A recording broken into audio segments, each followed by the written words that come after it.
Is it Groundhog Day? Because the Twins keep losing the same exact game over and over and over. So let's talk about it. This is Locked On Twins.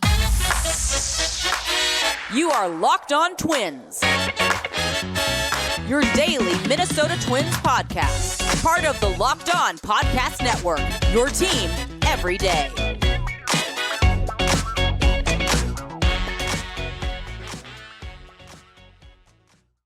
Hey, what do you say? Thanks for making Locked On Twins your first listen every day. You can find us wherever you get your podcasts, as well as on YouTube. And of course, we're part of the Locked On Podcast Network, which is your team every day. Reminder too, please be active in the comments on YouTube. Feel free to give us a review on iTunes, Apple Podcasts, Spotify, wherever you can give us 5 stars. We would greatly appreciate it. If you like the show, tell your friends. If you don't, feedback is welcome because we'd love to make this the best version of itself. Also, too, we answer questions, easy for me to say, asked by the fans on almost every episode. We're not going to get to any in this one, but again, don't hesitate to ask either in the comments on YouTube, on Twitter, DMs, whatever it takes. Send in those comments because we love to answer questions. And 2, Locked On Twins Breathless Post-Game Minute as soon as possible after every single game, with some exceptions, like if it's a West Coast and I fall asleep early, which does not happen that often, but every now and then we slip up. But we'll do some pregame ones too. We'll just keep an eye on if there's interest. Twins play the Giants in the opener on Monday at Target Field. You got a 6:40 first pitch. Bailey Ober is going to face the opener, John Brebbia, who is opening for the 14th time in his career. He's done a very good job at it, I might add. Sub-1 ERA in his previous 13 appearances. You can catch every pitch of every Twins hometown broadcast with SiriusXM on the SXM app. Just search Twins. And we're just going to dive right in because the last game was excessively frustrating.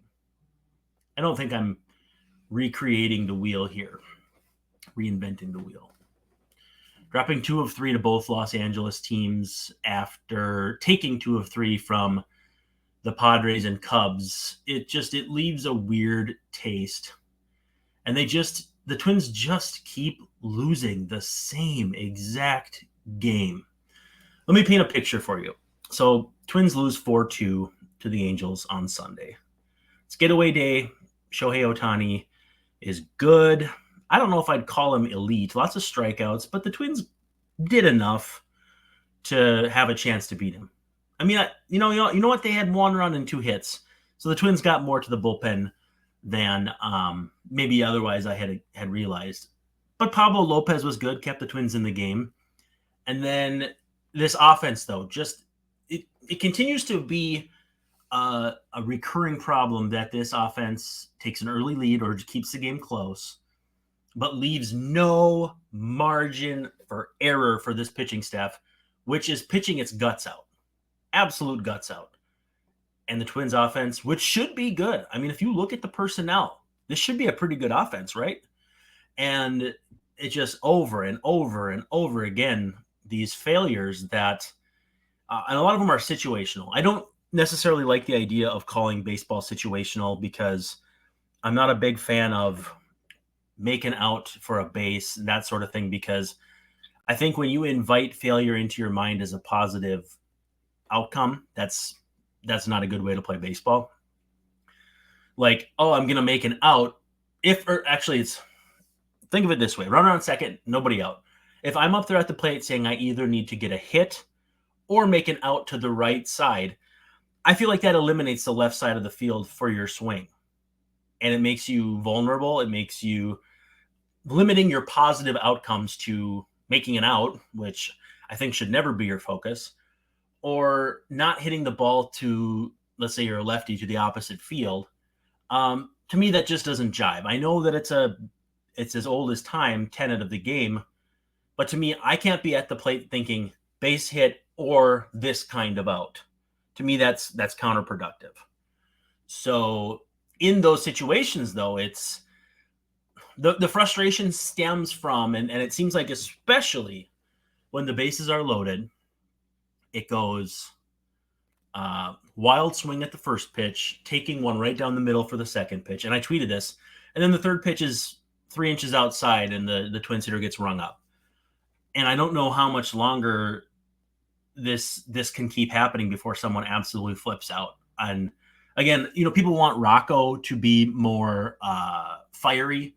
And again, I don't think that's necessarily the approach that needs to happen here, because if it's not who he actually is, it's just eyewash and it's not genuine, and players are smart enough to see that that's not who Rocco really is. So I don't necessarily need to see him blow up, but at the same time too, he may have to come out and kind of assert himself and, probably get thrown out of a game. We'll see. But just way too many calls, way too many of these umpire report cards after the game that are, maybe not always that many runs in favor of the other team, but the diagram, the strike zone diagram where it shows missed calls, you'll have 7th inning, 3-0 pitch to Correa called a strike, and it's not in the strike zone. That 3-0 auto strike drives me crazy. And then you let the pitcher back into the count. Correa's already struggling, so he's pressing to get out of it instead of taking the walk that he has been given, that he has earned. Then 3-1, he's forced to get back into the count mentally, which he's not out of the count mentally as much as it is just the pendulum swings again toward the pitcher. Then it's invariably a 3-1 foul and a 3-2 fringe pitch that either he can't trust, he won't get rung up on, so he's going to hit a weak grounder somewhere or strike out. It's a messed up way that things are going for the Twins right now. And again, I'm not going to sit here and point fingers at umpires and say it's all umpires. This offense has been absolutely dreadful. We can go over some numbers here. Top 3 of the Twins order. So whether it's Max Kepler, Buxton, Correa, Joey Gallo, Donovan Solano against lefties, whoever, the top 3 are hitting an MLB low 222. Now, again, that's Correa struggling. That's Buxton running hot, cold, hot, cold, hot, cold. And now, I haven't seen the lineup yet for Monday night, but I suspect he's not in it. We'll see. Hopefully he is. But like I said, every bases loaded situation seems to be the same. Swing at a bad pitch, take one right down the middle, and then take one that's off the plate that gets called a strike. When the Twins are ahead, they have a 791 OPS this season. That's 7th in MLB. When they're down, it drops to 696, 19th. In the 7th inning and later, it's an even 700, which is 16th. In the 8th and later, 22nd at 627. And in the 9th and later, so including extras, 567, which is 27th. So the later they go in the game, the worse they get. Now, again, this isn't surprising based on how modern bullpens are built. Obviously, you're not going to hit as well working through the Twins bullpen when it's, let's just say, Pagan in the 6th, Thielbar in the 7th, Jackson the 8th, Duran in the 9th. In theory, it gets progressively harder, right? So the numbers are going to come down. So what we really need to focus on here is ranks across MLB and the fact that it gets down to 22nd in the 8th inning and later and 27th in the 9th or later. The approaches just go out the window when the heat turns up. And again, what's strange is, so if you look at their OPS with the bases loaded, and this has become a running gag and not a good one. Like it's a running joke in the sense that it's a joke, but it's not ha funny. Twins 5 for 43 with the bases loaded, a $116 average, 289 OPS. They do not have any extra base hits with the bases loaded. Meanwhile, teams like Tampa Bay has 4 grand slams. Texas has 4 grand slams. The Dodgers have 6. I believe it was 5 when they played the Twins. So they've continued to absolutely mash the baseball. But the weird thing here is because with runners in scoring position, the Twins have a very, very good OPS. They are 3rd in MLB with an 871. So what's the difference? First base, runners in scoring position versus basically if it boils down to a runner on first base, I think this is the curse of Luis Arraez, because who is always on first base? Who only hits, for the most part, singles? Now, again, you know I'm in favor of the Pablo Lopez trade, and I'm not being 100% serious here. But those two numbers don't jive. A 200-something OPS with the bases loaded, 871 with runners in scoring position. Those two things just don't add up. Let's take a second to talk about eBay Motors. eBay Motors, it's kind of a fun new deal that we're going with, ebaymotors.com. For a championship team, it's all about making sure that every player is a perfect fit, and it's the same thing when it comes to your vehicle. Every part needs to fit just right. So the next time you need parts and accessories, head to eBay Motors. With eBay's guaranteed fit, you can be sure every part you need fits right the first time around. Just add your ride to the My Garage section and look for the green check to know the part will fit or you get your money back. Because just like in sports, confidence is the name of the game when you shop on eBay Motors. And with over 122 million parts to choose from, that's right, 122 million, you'll be back in the game in no time. So after all, it's easy to bring home a win when the right parts are guaranteed. Get the right parts, the right fit, and the right prices on ebaymotors.com. Let's ride. The guaranteed fit is available only to U.S. customers. Eligible items, exclusions do apply. We're going to break down these Giants, but I got a couple more thoughts in my head about this Twins team right now. So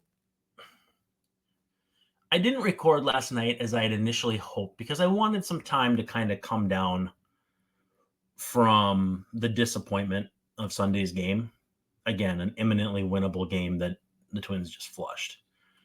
In the meantime, Cleveland Guardians get swept in a doubleheader against the Mets, fall to 20-26. They're now a full game behind Detroit and only 2 games ahead of Chicago, who, after a disastrous start, is only 6.5 out, but still 10 games under 500. The point there is that even though these teams are still fairly far in the rearview mirror, these are valuable instances and chances for the Twins to push ahead in a weak division. We mentioned their Pythagorean record before. And if you're not familiar with Pythagorean record, basically it boils down to this: runs scored, runs allowed, and then you extrapolate it out to how many games you would expect to win and lose based on run differential. The Twins would be 28-19 based on that. Now, again, you have to win those games. You have to take advantage. They're not doing that right now. But if they were 28-19, they would have a 6.5 game lead in the division. They would have a 7.5 game lead on Cleveland and a 9.5 game lead on Chicago. So that's where the frustration comes from for me. It's not that the game of baseball doesn't lend itself to, you're not going to win every game. There's going to be letdowns. There's going to be mistakes. But the same ones over and over again are certainly frustrating. And I get that from a fan point of view. I don't consider myself a fan since I started covering the team, although I think I'm maybe trending more toward that direction again because, I'm not covering games. I'm not answering to anybody from a PR standpoint. So I don't know. I really don't have to pretend I'm all that serious. But I haven't lived and died with Twins games in about, 12, 13 years. So these games, though, they're still tough. The next day is the great lesson with baseball is that the next day and the bad vibes only go until the next game. Now, if you're a lousy team, they continue to go, right? But you look at the rest of this division and it's a dueling dichotomy in the sense that, yeah, the Twins stink right now, and they're losing valuable, precious time to keep moving forward. But at the same time, these teams aren't necessarily breathing down their neck. In May, the Tigers have played 17 games. The Twins and Guardians have played 18, and the White Sox and Royals have played 19. The Tigers have the best record at 10-7, so 588 winning percentage. Again, not going to blow anybody away. White Sox are second at 579 with an 11-8. Twins third, 8-10 at a 444.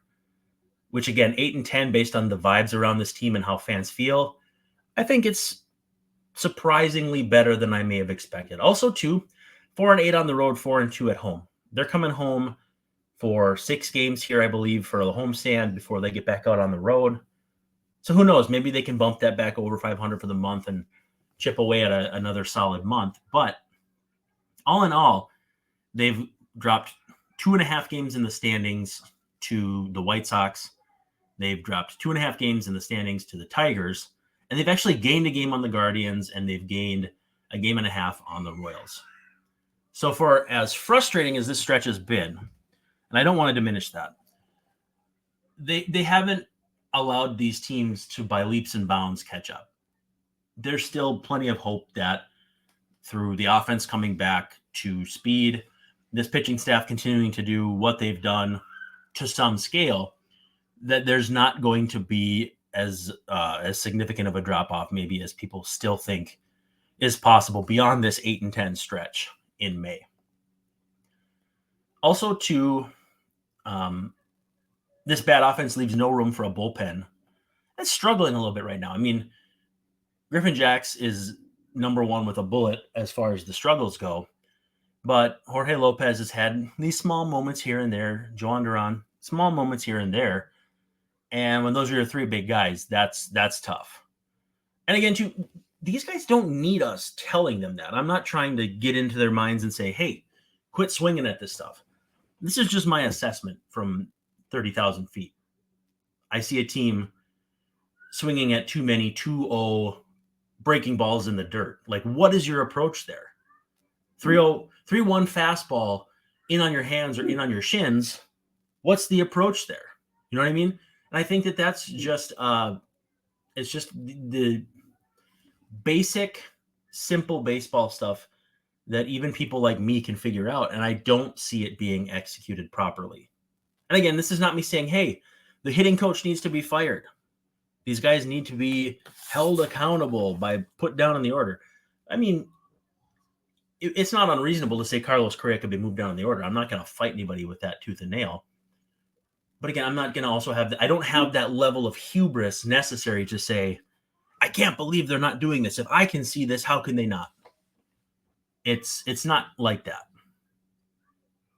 It's frustrating to see from this standpoint because I look at these teams talent-wise, and I don't see a team better than the Twins in this division, and honestly, I don't see one that's close.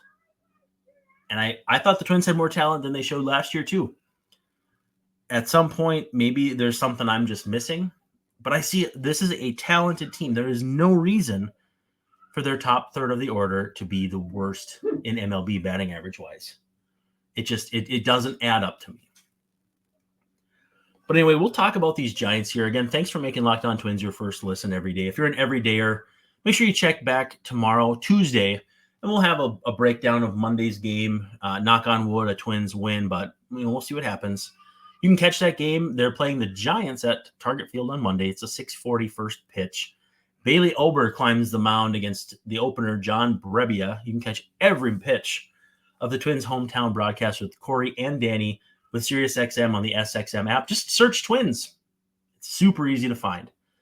All right, let's talk about these Giants, though. They've won 5 of their last 6 against Philly and Miami. I believe they swept Philly, and then but before that, dropped 3 of 4 to Arizona. So, in a word, inconsistent. They come in 22-24. There are some familiar faces. We'll pull up Roster Resource.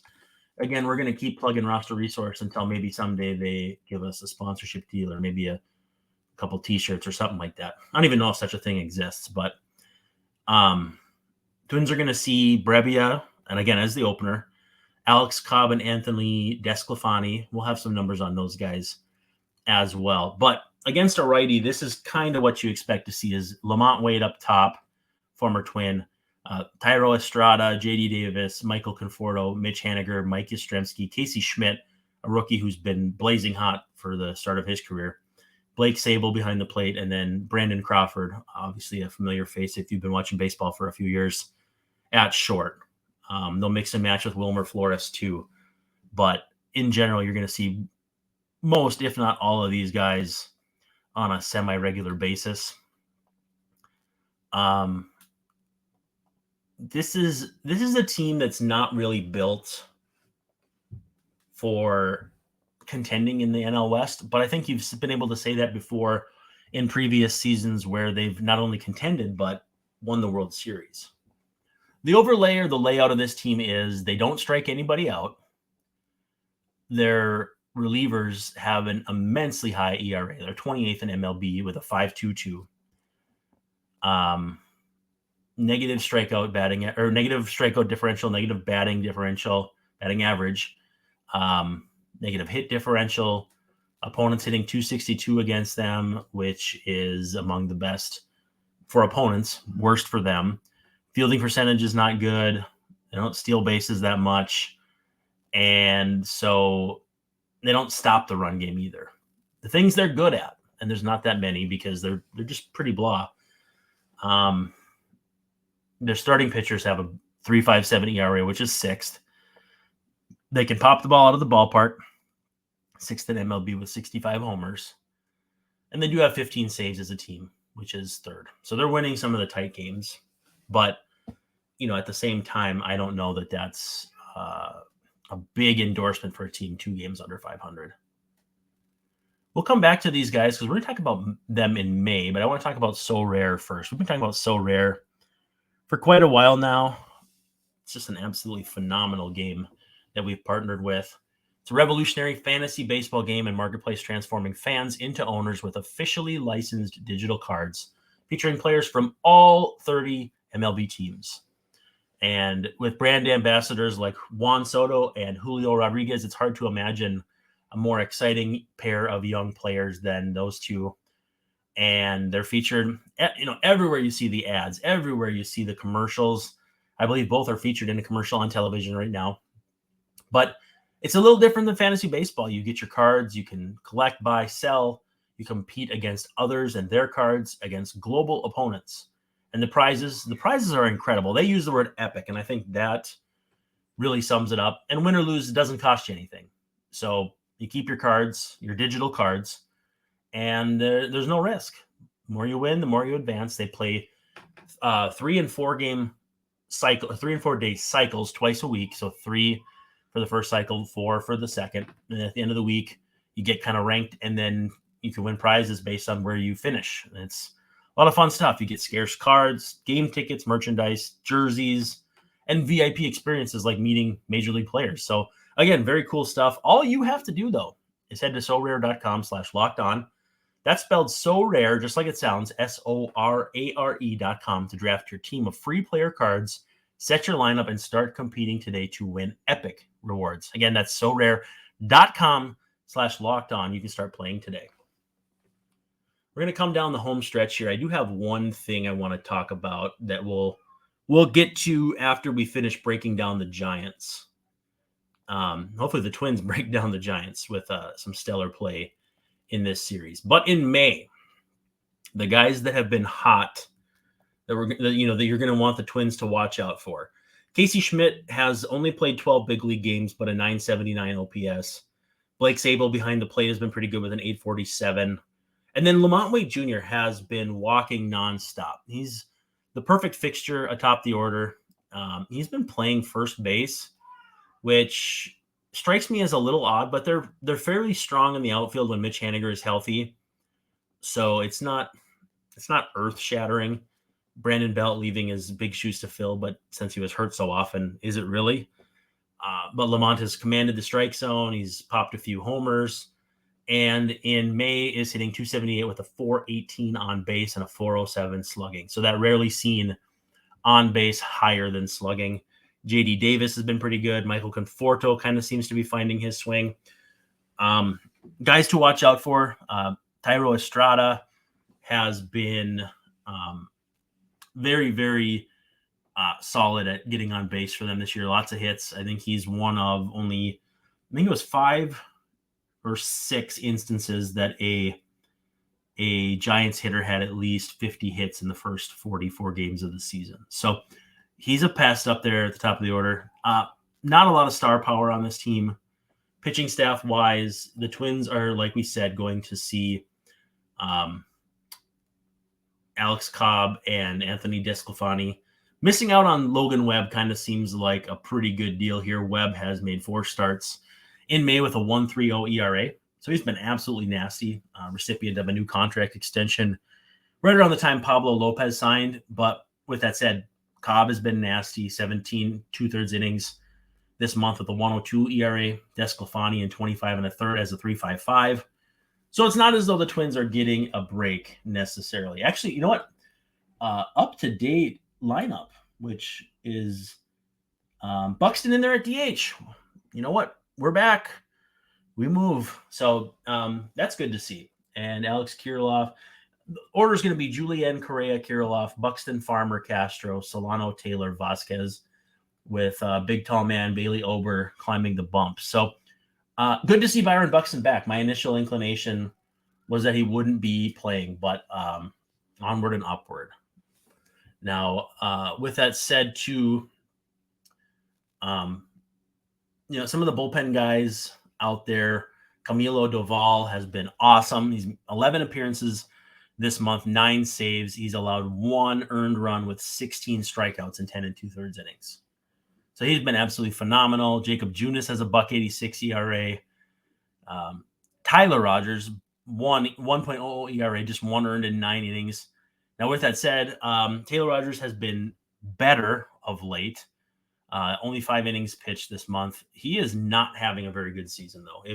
If you have not gotten a look at Taylor Rogers, who has fallen down this depth chart. Right now, Roster Resource has him 4th on this bullpen hierarchy, but he has a 5.14 ERA, a 6.72 FIP, 5.8 walks per 9, and 1.93 homers per 9. I'm going to go out on a limb and say that I think the Twins are going to hit a big homer off him in this series.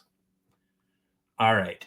I want to make sure we touch on something I read in The Athletic today. And then we'll let you get out of here. Again, a reminder, it's Brebbia and Bailey Ober at Target Field Monday night, 6:40. Again, you can get the hometown broadcast with SiriusXM on the SXM app. All you got to do is look for Twins. We have a commercial on there, too, encouraging you to come listen to us. Since you're already doing that, we appreciate it. Now, the article that dropped today, and I'm always uncertain about how to handle paywall articles if you're going to talk about them, because you don't want to give away the gist of them. I believe in paywalls, especially for The Athletic, when there's really not that many ads, if any at all. They do have some of the ads from our friends, though, so you can check that out. Ken Rosenthal breaks down managers and where they stand in terms of, are they safe? Are they not? And so I think the widespread belief is that Rocco Baldelli's on an expiring deal, which this article seems to suggest that he's not. He's got options. His contract would have, in theory, been up after last year with multiple club options. And he's through before last season, the Twins exercised those options. So he's through at least 2025. There are a lot of people asking, is he going to be fired? And I think what happens is you see the difference of the amount of, I don't like using the term leash because I know baseball people hate it, but runway. Let's talk about runway. Paul Molitor was fired after going 78 and 84. Rocco Baldelli, on the other hand, went 78 and 84 and is in no danger. That's the difference when you are the hand-picked manager from a front office. And so when people say, oh, you got to fire Baldelli, there is no chance that is happening anytime soon. You can get it out of your heads. You take it out of your lexicon. You do not need to bring it up because it's just not going to happen. And that's that. Gabe Kapler, on the other hand, is going to be an interesting case too. I know Gabe a little bit. I've always enjoyed talking baseball with him. I was bummed when he got snapped up by the Dodgers, then the Phillies, and now the Giants, and taken out of the public sector because he was doing some fun stuff on Fox Sports. But he's signed through next year, and so it sounds as though he and then Farhan Zaidi, the president of baseball operations, they're kind of a similar deal with Rocco and Falvey and Levine, where it's just kind of, synergy. So I don't know. It seems like they're pretty much on the same page there too. I thought maybe Kapler would be on a little shakier ground just because the team's not performing right now. But I think he's regarded as a pretty good baseball guy, pretty good X's and O's guy. And so for that reason, things went south in Philly, but they went south with the next guy too. And then it wasn't until Rob Thompson,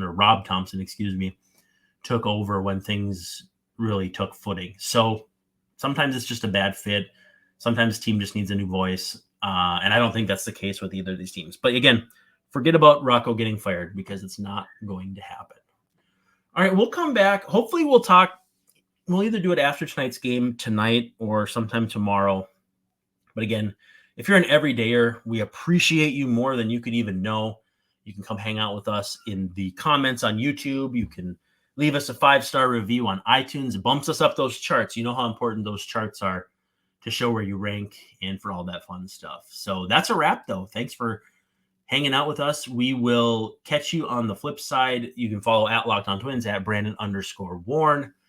And again, subscribe, give us a 5-star review, subscribe on YouTube, subscribe on podcast platforms.